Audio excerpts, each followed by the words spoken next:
ये थी कि आज यूनाइटेड नेशन जनरल असेंबली का आखिरी इजलास था और उसमें आखिरी इजलास के अंदर डॉक्टर जयशंकर साहब ने स्पीच दी है। मैं समझता हूं कि उन्होंने उनकी स्पीच सुनने वाली थी। ग्लोबल साउथ पे उन्होंने बात की है, विश्वामित्रा की उन्होंने बात की है, उन्होंने ब्रिक्स की बात की, उन्होंने क्वाड की बात की, I2U2 की बात की, और जो सबसे बड़ी बात उन्होंने ये की है कि 450 मिलियन लोगों को भारत के अंदर गुर्बत से ऊपर लाया गया। कैनेडियन स्पीकर साहब जिनका नाम एंथनी रोका है, उन्होंने रिजाइन कर दिया अब से 2 घंटे पहले। ठीक है। उसने ये प्रूव किया है पूरी दुनिया को कि दे आर नॉट सीरियस और they are not mature people. ये उनका केस और इंटरनेशनल कम्युनिटी में वीक हो चुका है आज। और मैं समझता हूं कि अच्छा, उसमें माफी मांगे ना मांगे, उनका पॉलिटिकल कैरियर ओवर हो चुका है। जस्टिन ट्रूडो मेरे ख्याल में he won't be able to win the next election. फिर उसके बाद में जब वो निजर के मर्डर की बात है, वो उनके बारे में भारत के अंदर उनके खिलाफ कई केसेस मौजूद थे। बजाय रिसर्च करके उनको सिटीजनशिप दी जाती या उनको यहां रखा जाता, और जब एक्स्ट्राडिशन का भारत का मुतालबा था तो उस चीज को भी अकोमोडेट नहीं किया गया। तो नजर ये आता है कि कनाडा जो है, they have to amend their laws और प्रोसीजर्स। उनको देखना होगा कि फ्यूचर के अंदर जिन लोगों को यहाँ पे रखते हैं, अकोमोडेट करते हैं, उनके बारे में रिसर्च करना जरूरी है। वरना लेकिन जो कुछ पाकिस्तान में हो रहा है, और चौधरी साहब बिलखसूस एक आखिरी बात, जी जी। इमरान रियाज के बाद अगर देखा जाए, चौधरी साहब, मुझे आपकी भी फिक्र होती है, क्योंकि आप भी सच बोलते हैं, आप भी बाहर जाके कोशिश करते हैं कि सच पूछ कर आए लोगों से। जी तो दोस्तों, मैं हूं सुहेब चौधरी और आप देख रहे हैं मेरा और आपका YouTube channel real entertainment TV. सबसे पहले आपकी मोहब्बतों का बहुत शुक्रिया कि आप मेरे काम को पसंद करते हैं। लेकिन अगर किसी ने अभी तक इस चैनल को सब्सक्राइब नहीं किया तो सब्सक्राइब कर दें ताकि हर आने वाली वीडियो आप तक पहुंच सके। आज की वीडियो एक स्पेशल वीडियो होने वाली है। इंटरनेशनल अफेयर्स, वर्ल्ड पॉलिटिक्स के ऊपर हम बात करेंगे। इंडिया और कनाडा का जो कन्फ्लिक्ट चल रहा है, दिन ब दिन तनाव बढ़ता जा रहा है और साथ ही साथ मुश्किल कनाडा के लिए बढ़ती जा रही है। कभी रशिया की तरफ से स्टेटमेंट आती है और अभी श्रीलंका के फॉरेन मिनिस्टर ने स्टेटमेंट दिया। उन्होंने क्लियरली ये बोला है Canada safe haven for terrorist. इसके ऊपर भी बात करेंगे। इंडिया के फॉरेन मिनिस्टर इस टाइम यूनाइटेड नेशंस की जनरल असेंबली में वहां पे उन्होंने स्पीच की, उस हवाले से बात करेंगे। और फिर एक अहम खबर वो ये कि यूएस के एम्बेसडर ने सीक्रेट विजिट किया पाकिस्तान साइड कश्मीर का, ग्वादर पोर्ट का। क्या वजह होगी उसकी, इसके ऊपर बात करेंगे। और हमारे साथ मौजूद हैं साजिद तारड़ साहब, किसी तारुफ के मुख्ताज नहीं है, बहुत ही ब्लंट ओपिनियन रखते हैं, बहुत ही रैशनल और अनबायस्ड बात करते हैं। अस्सलाम वालेकुम सर। वालेकुम सलाम। थैंक यू चौधरी साहब। सर कैसे हैं आप, ठीक हैं? शुक्र है, thank you so much, and thank you for having me in your show. Sir आपका बहुत शुक्रिया। सर बहुत सी वैसे तो खबरें हैं इस टाइम, जो कह लें कि अगर वर्ल्ड पॉलिटिक्स की बात करें तो खबरों से भरा पड़ा है इस टाइम। कोई भी आप न्यूज देख लें, कोई भी इंटरनेशनल मीडिया देख लें, लेकिन एक न्यूज जो इस टाइम ट्रेंडिंग है, हर कोई न्यूज चैनल उसके ऊपर बात कर रहे हैं इंटरनेशनल लेवल पे, वो ये है भारत और कनाडा का कन्फ्लिक्ट। ट्रूडो के लिए, जो प्राइम मिनिस्टर हैं, उनके लिए जो मुश्किलात हैं बढ़ती नजर आ रही हैं। इवन उनकी अपने जो अपोजिशन है कनाडा में, वो उन्हें बहुत टफ टाइम दे रही हैं इस वजह से। साथ ही साथ रशिया की तरफ से स्टेटमेंट आई, श्रीलंका के फॉरेन मिनिस्टर ने स्टेटमेंट दी। सर क्या कहना चाहेंगे इस हवाले से आप? खास तौर पे जो श्रीलंका के फॉरेन मिनिस्टर ने बोला है कि Canada is safe haven for terrorist. सबसे पहले तो मैं ये बताना चाहूंगा कि आज की जो खबर है कि कैनेडियन स्पीकर साहब जिनका नाम एंथनी रोका है, उन्होंने रिजाइन कर दिया अब से 2 घंटे पहले। ठीक है। उसकी वजह जो एक वजह बनी है, उन्होंने एक 98 साला यारोस्लोवो होंगोस्लाविया से वार हीरो करके उन्होंने उनको बुलाया और उनको स्टैंडिंग उनको लिए बड़ी तालियां बजाई गई, बड़ा इस्तकबाल किया गया। और बाद में पता चला है कि वो नाजी थे, जी और बिल्कुल। उनको पहले उन्होंने माफी मांगी। और आज स्पीकर साहब एंथनी रोका ने रिजाइन किया है। अब जब ये रिजाइन हुआ है तो इससे भारत का केस मजीद मजबूत हो गया है कि कैनेडियन मुसलसल अपने पार्लियामेंट के अंदर खड़े होकर बगैर किसी रिसर्च के इल्जाम लगाते हैं, या वो इतना इन मामलात को सीरियस नहीं लेते। तो एक तो ये वजह मैं बताना चाहता हूं, ये रीसेंट डेवलपमेंट हुई है अब से 2-3 घंटे पहले। अब मैं वो जो श्रीलंका के जो स्टेटमेंट आई है, उस स्टेटमेंट के पीछे वजह यह है कि आज से पहले यह तामिल जो सेपरेटिस्ट एक मूवमेंट थी, कनाडा उन लोगों को भी यहां अकोमोडेट करता रहा है कनाडा के अंदर। तो कनाडा, और ये एक जनरल कंसेप्शन ये है, तो कनाडा जो है वो पॉलिटिकल असाइलम की नजर में कि उसकी आड़ में मुफ्त ज्यादा रिसर्च नहीं करता।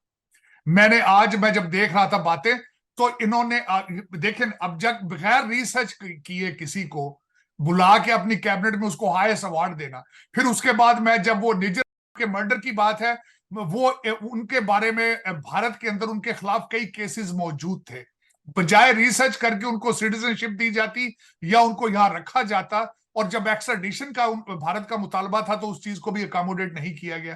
तो नजर ये आता है कि कनाडा जो है, they have to amend their laws और प्रोसीजर्स। उनको देखना होगा कि फ्यूचर के अंदर जिन लोगों को यहां पे रखते हैं, अकोमोडेट करते हैं, उनके बारे में रिसर्च करना जरूरी है।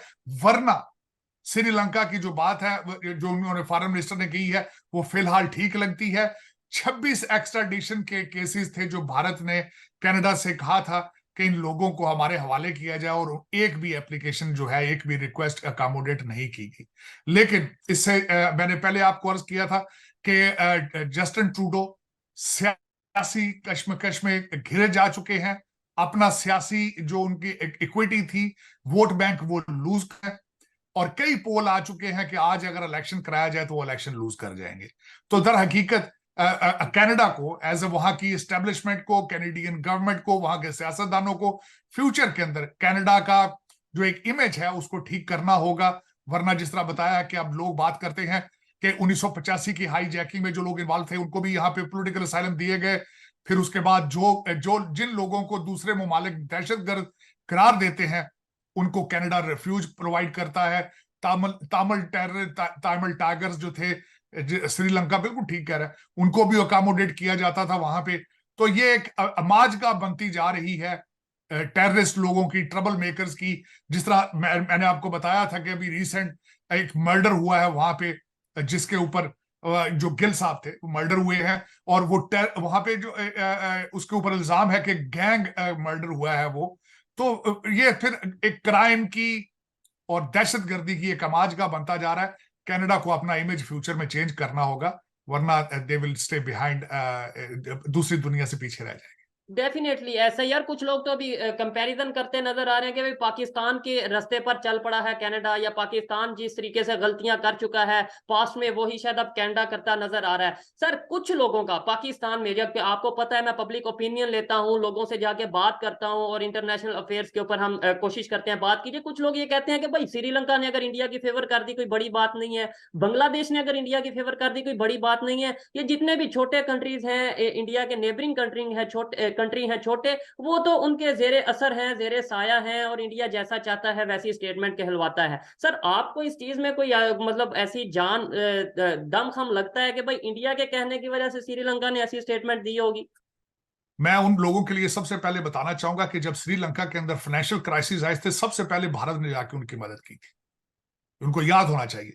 और उन्हें श्रीलंकन ने अगले दिन इस चीज को एक्नॉलेज भी किया है कि जब हम फाइनेंशियल क्राइसिस थे, सबसे पहले जाके हमें भारत ने रेस्क्यू किया। और दूसरा मैं एक बताना चाहूंगा कि उन लोगों को यह सोचना चाहिए कि G20 में भारत इन्वॉल्व है, I2U2 में वो इन्वॉल्व है, ब्रिक्स की लीडरशिप उनके पास है। तो जब एक इस साइज की लीडरशिप आपके पास हो तो आपके आसपास लोगों के, उन कंट्रीज के ऊपर इन्फ्लुएंस होता है। मैं बल्कि अगले दिन ये खुद सोच रहा था कि काश इतना अच्छा होता कि हमारा पाकिस्तान भी G20 में भारत जाता। काश हमारे रिलेशनशिप भी ठीक होते भारत के साथ। आपको कनाडा, ऑस्ट्रेलिया से दालें इंपोर्ट ना करनी होती, आप भारत से सब्जियां और दालें ले लेते। काश ऐसा होता कि आप उनकी टेक्नोलॉजी का फायदा उठाते। काश आपके रिलेशनशिप उनके साथ इतने अच्छे हों, ट्रेड करें। मैं आज आपको गारंटी करता हूं कि पाकिस्तान आज भारत, ईरान, अफगानिस्तान, इनके साथ आज ट्रेड शुरू करे, आपकी इकॉनमी ठीक हो जाएगी।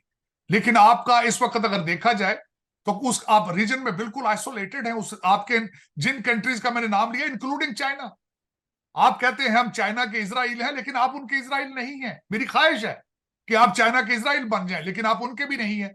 क्योंकि जब IMF के पैसे लेने होते हैं, आप CPEC बंद करा देते हैं। जब अमेरिका की जरूरत पड़ती है, F-16 के पुर्जे लेने होते हैं, आप CPEC को फ्रीजर में रख देते हैं। आप काश किसी एक मुल्क के साथ चल सके, लेकिन चलेंगे तभी जब आपकी इकॉनमी ठीक होगी, अपने पांव पे खुद खड़े होंगे। आज आपके रिलेशन जो है वो डॉलर बेस है, जहां से पैसा मिलता है आप उनके साथ चलते हैं, और चलना पड़ता है आपको, आपकी मजबूरी है उनके साथ चलना, क्योंकि वो आपको फीड करते हैं। फीड भी आपको नहीं करते, वो जो आपकी रूलिंग एलीट है उनकी शॉपिंग, लंदन की, टोरंटो की प्रॉपर्टियों की देखभाल के पैसे आपको देते हैं, आप वो आपके मुल्की मुफाद के खिलाफ फैसले करते हैं। काश 25 करोड़ लोग अपनी किस्मतों के फैसले खुद कर सकते हो। ऐसे ही है, और इसमें कोई शक नहीं है, डॉलर इस टाइम पाकिस्तान के लिए एक ऑक्सीजन की तरह है, ऑक्सीजन की तरह काम कर रहा है। हमें जहां से डॉलर मिलेगा, हमें अपने सर्वाइवल के लिए, पहले ये था कि अपने आप को डेवलपमेंट की तरफ लेकर जाने के लिए हमें डॉलर लेने पड़ते थे, अब हमें अपने सर्वाइवल के लिए डॉलर लेने पड़ते हैं। अभी रोटी के लाले पड़े हुए हैं, और ऐसी कंडीशन में चाइना अगर हेल्प करेगा तो हम चाइना की जुबान बोलेंगे, अमेरिका हेल्प करेगा अमेरिका की जुबान बोलेंगे, मे भी कल को इंडिया हेल्प करे। तो यहाँ पे एक मतलब इस तरीके से माइंडसेट बनाया जाए तो हमें जो सा 75-76 साल से जिसको दुश्मन बताया जाता रहा, फिर उसे जो सा दोस्त भी बताया जाए। मैं तो इस चीज का ख्वाहिशमंद हूं, पैसों के लिए नहीं, प्रॉपर पॉजिटिव माइंड के साथ, ट्रेड के लिए, अच्छे रिलेशन के लिए अगर ऐसा होगा तो मैं खुद ये ऐसा चाहूंगा। सर ये बताइएगा, अभी खबर ये आ रही है कि अमेरिका के एम्बेसडर हैं, उन्होंने कोई सीक्रेट विजिट किया था पाकिस्तान साइड, कश्मीर का, ग्वादर का, और वहां पे उन्होंने कुछ चीजें ऐसी ऑब्जर्व की। क्या समझते हैं G20 जो कश्मीर इंडिया साइड कश्मीर में हुई, वहां पे भी अमेरिका के एम्बेसडर मौजूद थे, यहाँ पे भी सीक्रेट विजिट किया गया। क्या समझते हैं, कोई बीच में आके कोई रिलेशन बेहतर करने की उम्मीद नजर आ रही है? अमेरिका क्या इंडिया पाकिस्तान को कश्मीर के मामले में इकट्ठा करने वाला है, या मजीद कोई मसले मसाइल बढ़ने वाले हैं? देखिए, मेरे ख्याल में जाती तौर पर कश्मीर उनके रडार पे है या नहीं है। पाकिस्तान के एम्बेसडर जो है उनके गैर मामूली मुलाकातें नोटिस में आई गई हैं। इलेक्शन कमिश्नर को मिलना, आईजी पंजाब को मिलना, और कई लोगों से उनकी मुलाकातें वहां पे हुई हैं। लेकिन मेरे ख्याल में, मैं इसको इंडिकेट करूंगा कि अमेरिका अपना इन्फ्लुएंस उस रीजन में बढ़ा रहा है कि शायद पाकिस्तान से भी इस वक्त ताइवान के बारे में जो है वो आगे फ्यूचर में, अगर ताइवान में कुछ करना हो अमेरिका में, तो अमेरिका ने कुछ करना हो तो वो ताइवान में पाकिस्तान की कुछ सपोर्ट हासिल कर सके। लेकिन मैं नहीं समझता कि अमेरिका इस वक्त को कश्मीर उनके रडार पर है, या कश्मीर उनको उनको इतना जरूरी नजर आता है कि पाकिस्तान भारत के रिलेशनशिप ठीक हो आपस में, तो वो अमेरिका को कोई बेहतरी उनमें आएगी।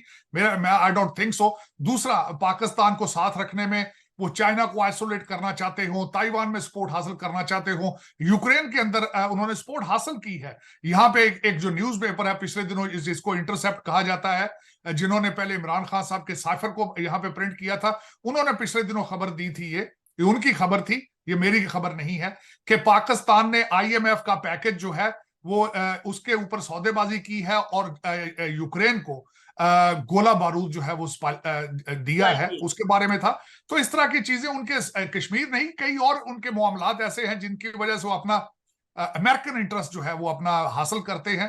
काश हमारे लीडरान भी पाकिस्तान के मुल्की मफाद के लिए कुछ देखें, सोचें। लेकिन अभी तक जो कुछ भी हो रहा है वो सारा लंदन और टोरंटो जा रहा है, ये आपको पता है, दुख के साथ है। वर्ल्ड बैंक की रीसेंट रिपोर्ट के मुताबिक इस वक्त 9 करोड़, आपके आबादी के 9 करोड़ लोग इस वक्त बिलो पॉवर्टी लाइन पर जा चुके हैं। आपका इन्फ्लेशन रेट जो है 39% वर्ल्ड बैंक ने रिपोर्ट किया है। आपके जो IPP के जो कॉन्ट्रैक्ट हैं जो आपने बिजली के लिए किए थे, अगर वो कौम को दिखाए जाए तो कौम की चीखें निकलेगी। लेकिन हमारे लोगों ने किए हैं, ये रिश्तेदारों को दिए हैं, जिस तरह भी किया है। लेकिन पाकिस्तान को लूटने का कोई मौका भी आपकी रूलिंग एलीट जो है वो जाया नहीं करने दे रही।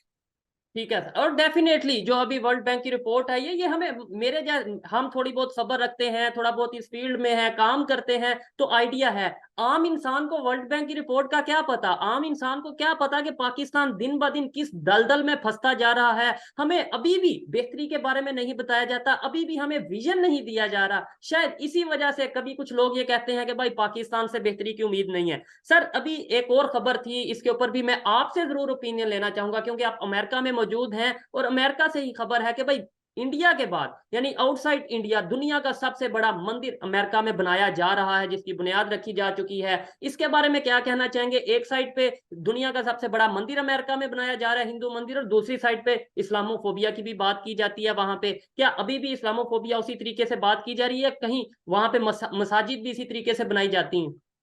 देखिए, मसाजिद अमेरिका के अंदर, मैं जाती तौर पे अगर मुझसे पूछें बहसीते मुसलमान, मैंने जितनी फ्रीडम ऑफ रिलीजन यहाँ देखी है एज ए मुस्लिम, मैंने इतनी सऊदी अरेबिया में भी नहीं देखी, हालांकि वो एक मुसलमान कंट्री है। और पाकिस्तान में तो खैर आप मजहबी आज़ादी की तरफ जाते ही नहीं है, आप जिस तरीके से आपके हालात है वहां पे। लेकिन यहाँ पे मंदिर, मैंने बड़े बड़े शानदार मंदिर देखे हैं, कोई शक नहीं। मैंने मस्जिदें देखी हैं, टर्की ने यहाँ मस्जिदें, बड़ी बड़ी खूबसूरत मस्जिदें बनाई, कोई शक नहीं, क्योंकि मजहबी आज़ादी है यहाँ पे। यहाँ पे मजहब आपका आपका जाती मैटर है। खुदा के साथ रिलेशनशिप आपका जाती, मैं खुद इस चीज पे बिलीव करता हूं। आपका जो ईश्वर है, खुदा है, वाहे गुरु है, जीसस क्राइस्ट है, जो कुछ भी है आपका जाती मसला है ये।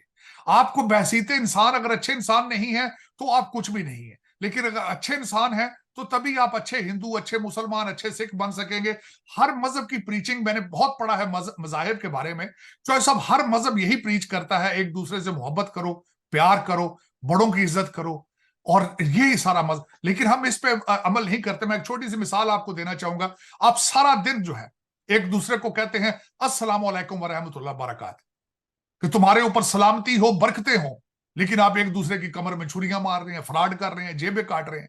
सिर्फ सलाम करने की ट्रांसलेशन को दिल से समझ लिया जाए तो सारी बीमारियां खत्म हो जाती, सारी बीमारियां। हर बात लेकिन ये कि हर बात पे हमें माशाल्लाह, इंशाल्लाह, सुभान अल्लाह, ये चीजें तो हम बिल्कुल ऐसे बोलते हैं जैसे हमें हमारे ऊपर ये चीजें बिल्कुल ऐसे, लेकिन इनको हम शायद मतलब को ही नहीं जानते, शायद हम इन्हें प्रैक्टिकली अपने माइंड में रखते ही नहीं है, बस जुबान पे चढ़ चुकी है बात, वो बोल देते हैं और हमारा मजाक बनता है। सर इसी वजह से शायद मजाक बनता है कि भाई पूरी दुनिया में मजहब के ठेकेदार पाकिस्तान है, उतना तुर्की को नहीं टेंशन होती, उतनी सऊदिया को नहीं टेंशन होती जितनी पाकिस्तान को होती है। लेकिन पाकिस्तान का अपना कानून, शरी कानून नहीं है। पाकिस्तान में खुद जो इस टाइम सिस्टम चल रहा है क्या इस्लाम के मुताबिक है? डेफिनेटली ना। आपके पासपोर्ट पे लिखा है इस्लामी जमहूरिया पाकिस्तान, ना इस्लामी है ना जमहूरिया है। अब आप खुद बता दें पाकिस्तान कितना है। मेरी नजर में तो आपने पाकिस्तान बनाया ही नहीं, अभी तक शुरू ही नहीं किया आपने। आपने इतने लोगों को यहां से उधर भेजा, उधर से इधर किया।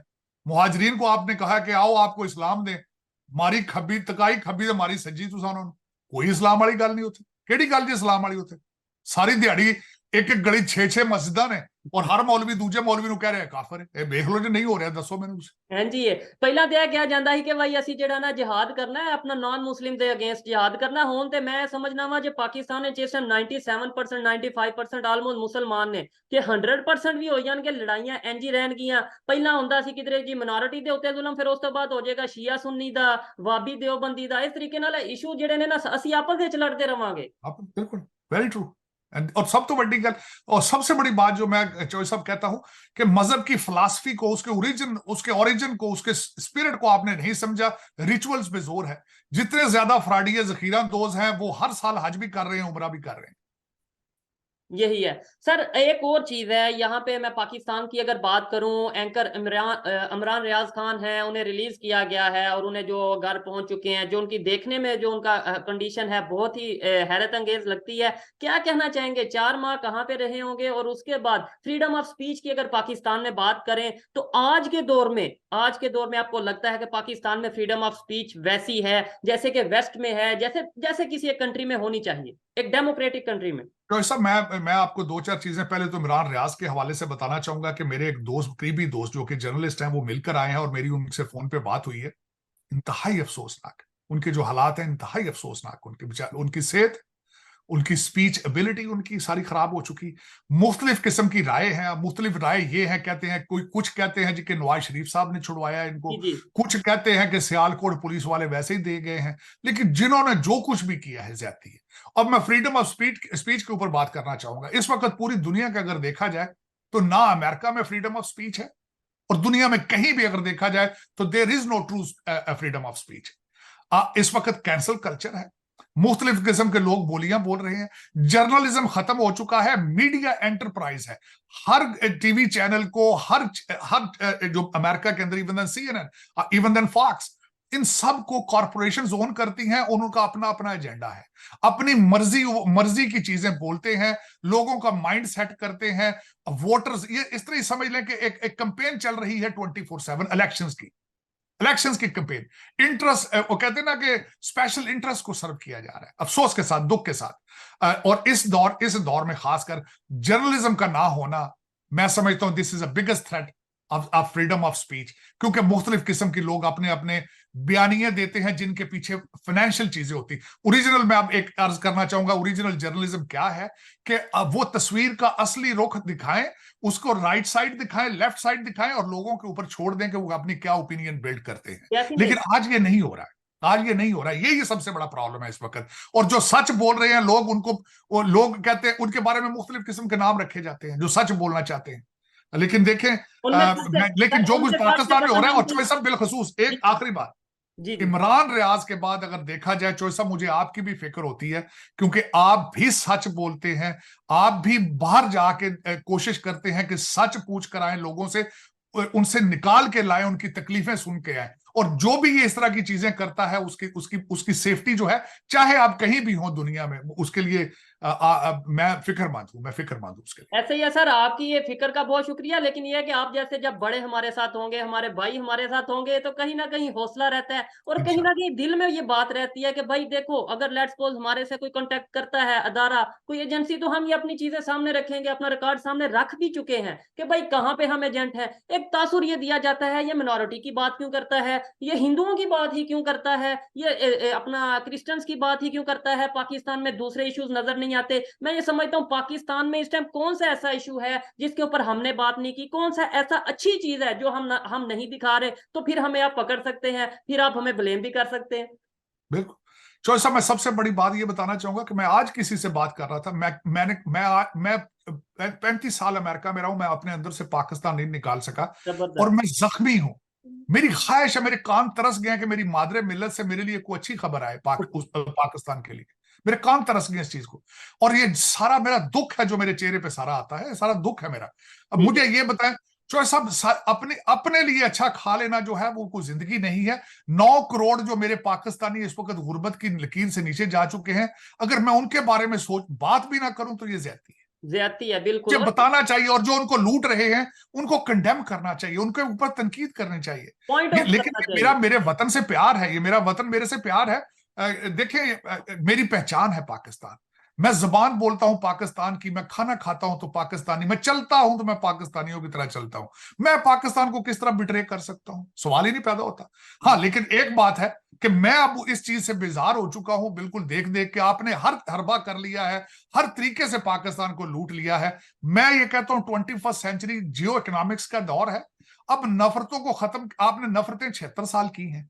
कोशिश करें बेहतरी की, कि अब कुछ कोई और आइडिया लगा कर देखें, कोई बेहतरी का आइडिया लगा कर देखें। अब ये दौर जंगों का नहीं रह चुका है, ये मैं बताना चाह रहा हूं आप। अब जियो इकोनॉमिक्स में दो लोग आपकी इकानमियां खत्म कर देते हैं, जिस तरह आपकी इकानमी है इस वक्त बुरी हालत में। आप जो पैसे देते, आप अब बिल्कुल कहते हैं ना, उधर कच्छे च बैठे हो तुसी, बुनैन भी कोई नहीं, जिथों रोटी लभ जो पीछे टुर पैंदे हो, ये तुम्हारी फॉरेन पॉलिसी। सर ऐसा ही है। प्रोग्राम काफी इंटरेस्टिंग रहा सर। लास्ट में मुझे यही बताएंगे, जहां से हमने टॉपिक का स्टार्ट किया, प्रोग्राम को स्टार्ट किया, कि भाई अगर जो अभी कनाडा के प्राइम मिनिस्टर हैं, आपको लगता है जितनी मुश्किलात उनकी इंटरनेशनल लेवल पे बढ़ती जा रही हैं, इवन अपने कंट्री में उन्हें जो है वो क्रिटिसिज्म का सामना करना पड़ रहा है, क्या वो कुछ हल की तरफ आएंगे, क्या वो माफी की तरफ आएंगे, अपनी गलती को मानेंगे और हालात को बेहतर करने की तरफ आएंगे? और इसी में मेरे शायद ख्याल में उनका फायदा है। मेरे ख्याल में चोई साहब, आज जो वहां के स्पीकर का रिजाइन था, एंथनी रोका का, उसने ये प्रूव किया है पूरी दुनिया को कि दे आर नॉट सीरियस और they are not mature people. ये उनका केस और इंटरनेशनल कम्युनिटी में वीक हो चुका है आज। और मैं समझता हूं कि अच्छा, उसमें माफी मांगे ना मांगे, उनका पॉलिटिकल कैरियर ओवर हो चुका है। जस्टिन ट्रूडो मेरे ख्याल में he won't be able to win the next election. और दूसरा, उन्होंने नुकसान पहुंचाया है सिख कम्युनिटी को। दूसरा नुकसान पहुंचाया उन्होंने हिंदू कम्युनिटी को। तीसरा नुकसान उन्होंने कनाडा में रहने वाली हर माइनॉरिटी को नुकसान पहुंचाया। उनके इमेज, अपने कंट्री के इमेज को नुकसान पहुंचाया। बहुत अब खराब हुआ उसका है। अजाला किस तरह होगा? उसका अजाला कोई और नया लीडर, नया वजीर आजम आके करेगा, जो कनाडा का जो एक एतमाद था दुनिया में, दुनिया के अंदर जो उनका एक गुडविल थी, एक एतमाद था उनका, वो बहाल कोई नया बंदा ही करेगा। अब वो जस्टिन ट्रूडो के बस की बात नहीं है मेरे ख्याल। ऐसा ही है सर। और मैं ये समझता हूँ, वैसे तो हमारा ना एक्सपीरियंस है इतना, लेकिन अपनी एक ऑब्जर्वेशन है, जो हम जियो पॉलिटिक्स जिस तरीके से देख रहे हैं, अभी भी मामला तभी बेहतरी की तरफ जा सकते हैं कि वहां से, जहां से स्टार्ट हुआ मामला, जहां से स्टेटमेंट पहले आई, वहीं से कोई बेहतरी की स्टेटमेंट आए, रिलेशन बेहतर करने की बात आए। तो मैं ये समझता हूँ इंडिया भी 1 मिनट नहीं लगाएगा अपने रिलेशन बेहतर करने में, क्योंकि जिस तरीके इंडिया तो इस टाइम समझ चुका है मेरे ख्याल से कि भाई किसी से भी नफरत नहीं रखनी, जंग किसी से नहीं करनी, इकोनॉमी को बेहतर करना है। उनकी दौड़ है नंबर 1 बनने की, उनकी दौड़ है नंबर 3 में आने की। लेकिन दूसरे कंट्रीज अगर इस चीज को समझें तो शायद बेहतरी होगी। सर लास्ट में, पूरे हफ्ते की जो जियो पॉलिटिक्स है, पूरे हफ्ते की जो न्यूज है, इंटरनेशनल लेवल पे क्या चीजें हो रही हैं, क्या डेवलपमेंट हुई हैं, आने वाले हफ्ते में क्या डेवलपमेंट हो सकती है, अगर सर आप 2 या 3 मिनट में हमें ये एक्सप्लेन करें तो देखने वालों के लिए बहुत इंटरेस्टिंग रहेगा, मेरे लिए बहुत बेहतर रहेगा। तो ऐसे सबसे बड़ी बात आज एक जो हुई है वो ये थी कि आज यूनाइटेड नेशन जनरल असेंबली का आखिरी इजलास था, और उसमें आखिरी इजलास के अंदर डॉक्टर जयशंकर साहब ने स्पीच दी है। मैं समझता हूं कि उन्होंने उनकी स्पीच सुनने वाली थी। ग्लोबल साउथ पे उन्होंने बात की है, विश्वामित्रा की उन्होंने बात की है, उन्होंने ब्रिक्स की बात की, उन्होंने क्वाड की बात की, I2U2 की बात की, और जो सबसे बड़ी बात उन्होंने ये की है कि 450 मिलियन लोगों को भारत के अंदर गुर्बत से ऊपर लाया गया। मैं समझता हूँ बहुत बड़ी अचीवमेंट है। अफ्रीकन यूनियन का जो G20 का इजलास था, अफ्रीकन यूनियन को जो G20 की मेंबरशिप दी गई है, वो बहुत बड़ी बात थी। आज उन्होंने सारी चीजों पर बात की। उन्होंने कहा किस तरीके से हम चाइना को काउंटर कर रहे हैं, जिस तरीके से नया जो उन्होंने जो एक प्लान दिया है, खासकर जो ट्रेड कॉरिडोर के बारे में, उसकी उन्होंने बात की। और जो अगली एक बात जो मैं इस वक्त आज जो भारत की सबसे बड़ी मैं समझता हूँ अचीवमेंट है, 90,000 स्टूडेंट को वीजा दिया गया। ऐसा ही है, 90,000 स्टूडेंट को वीजा दिया गया। और इसकी बात किसने की है? एरिक गार्स्टी जो हमारा इस वक्त अमेरिकन एम्बेसडर है, उसने Indian institute of technology Bharat के अंदर जाके स्पीच जो दी है, उसके अंदर उसने कहा है कि हमने 90,000 वीजा दिया है। विजिट वीजे की जो वेटिंग लिस्ट थी उसको 50% हमने कम कर दिया है, और हमारा टारगेट 1 मिलियन वीजा देना है 2023 के अंदर। ठीक और है। जो मैं इसकी एक सपोर्टिंग आर्गुमेंट दूंगा कि वो 2 नए कौंसल जनरल खोल रहे हैं भारत के अंदर, एक बंगलौर में और एक हैदराबाद में, और उसी वाइस वर्सा अमेरिका के अंदर भारत भी 2 अपने कौंसल जनरल खोलेगा। ये कहां से शुरू हुआ है? ये मोदी साहब के अमेरिका के ट्रिप के अंदर ये बातें की गई थी, to build a tunnel of intellectual और यूथ का। वो टनल वो उस पर काम शुरू हो चुका है। 20 यूनिवर्सिटीज के साथ अमेरिकन यूनिवर्सिटीज का इल्हाक हो चुका है, जो कि ट्रेड उनके आपस में स्टूडेंट एक्सचेंज होंगे। जो इससे अगली बात मैं ये करना चाहूंगा कि जो मोदी जी ने अपने ट्रिप के अंदर जो H1B वीजा होता था, जिसमें भारतीय जब ग्रीन कार्ड लेते थे तो उनको कंट्री छोड़ के बाहर जाना पड़ता था, उससे भी उन्होंने एग्जेम्पशन दिलवाई थी अपने ट्रिप के ऊपर। तो मैं समझता हूं कि इस हफ्ते में जो और कई चीजें हुई हैं, कई इस वक्त यूक्रेन जंग जो है वो अगले स्टेज पे जा रही है। अमेरिका के अंदर इस वक्त अगर देखा जाए तो सियासत, इलेक्शन नजदीक आ रहे हैं। डोनाल्ड ट्रंप साहब के खिलाफ कई इंतकामी सियासत की चीजें हो रही हैं। हंटर बाइडन के खिलाफ कई चीजें इस वक्त जो केसेस हैं वो कई फुर्ती उसमें आ रही है। पाकिस्तान के अंदर देखा जाए तो नई डेवलपमेंट हो रही है। पीपल्स पार्टी और पीटीआई इकट्ठी हो रही है। नून लीग जो है वो अपना बयानिया जो है एंटी एस्टेब्लिशमेंट उसको बिल्ड करने की कोशिश कर रही है।